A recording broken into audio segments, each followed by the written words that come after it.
So let me show you how to force restart your iPhone. And this will work on any iPhone. And you can force restart your iPhone in case you're having some problems that you're not able to fix normally. Usually a soft reset or a force restart does the trick. So it's you press volume once, you press volume up, and then quickly press volume down, and then long press on this until you see the Apple logo. Okay, so let's do that quickly. So volume up, volume down, and then long press on the side button. You're gonna see the power menu. Now, if you see anything else, then you've probably got it wrong already.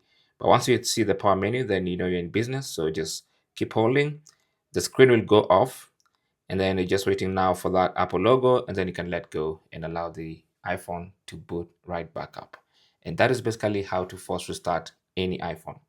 It's also known as a soft reset. Thanks for watching.